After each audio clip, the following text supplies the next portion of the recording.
Shockwave. One of the most intelligent, most powerful, and most deranged individual across every single Transformers media ever.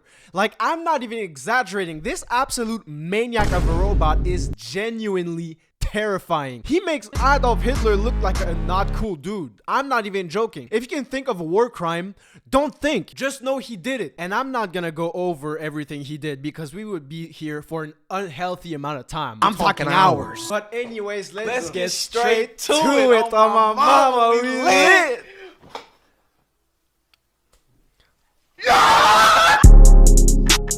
Before being the Shockwave that we all know and love, he actually had a brilliant future right in front of him. He was smart, conducting whole experiments by himself. You know, like, life was smiling for him, I ain't gonna lie. But when he heard about a machine that could suppress emotions and turn Cybertronians into mindless machines, hey, he went crazy. Originally, that machine was only used on prisoners, but Shockwave, he really said, "Oh, say less."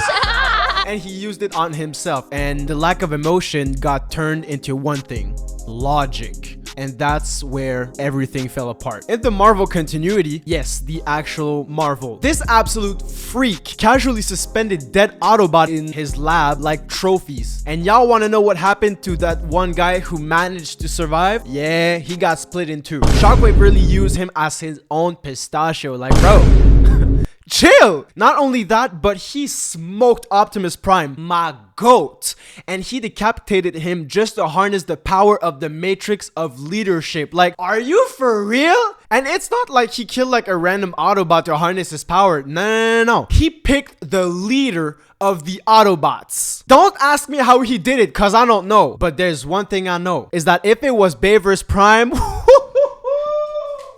Shockwave would have been cooked. In the same continuity, he made Megatron beg on his knees for his life. And y'all know what he did? He bodied him, threw his corpse in front of every single Decepticon there is. And he really was on some, yo, this y'all king? And this is relatively soft compared to the IDW comic, bro. This storyline is absolutely crazy. I could genuinely do a whole video, not even a whole playlist on the crazy robot that Shockwave is in this continuity. But you know, I'll contain myself just now. But just know, he killed Bumblebee.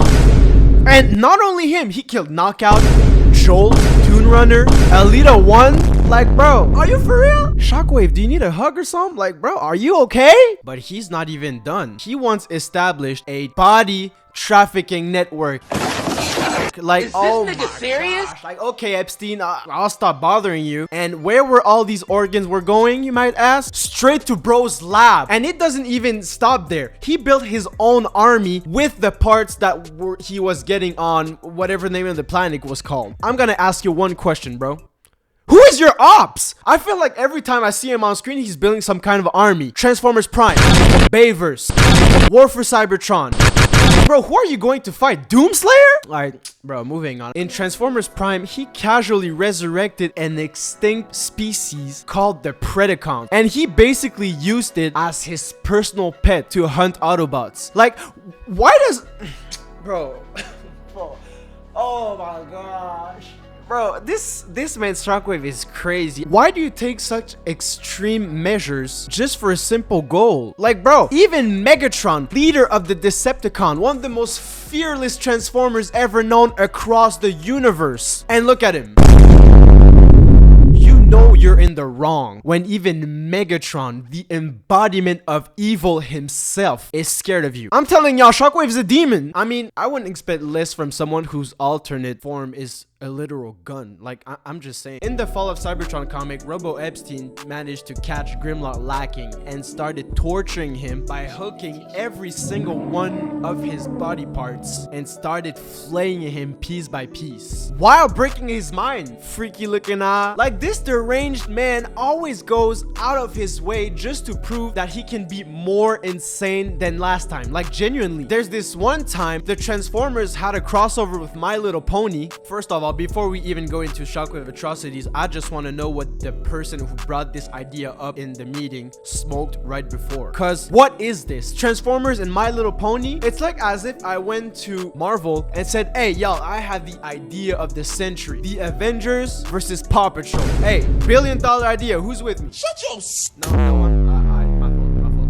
In the storyline, Shockwave started capturing little ponies to see if they could be turned into energon cubes. Oh my gosh, bro. Yo, I need to take a break. This man Shockwave is crazy. Like, tell me, Shockwave, how are you going to even manage to do that? I know, like, the My Little Ponies has, like, superpowers and all, but, like, I'm not very familiar with them or anything, but, like, my man... I don't even know what to say anymore. Let's just move on. This man read the whole Geneva Convention and took it as a to-do list. And that's not even all. Shockwave hates women.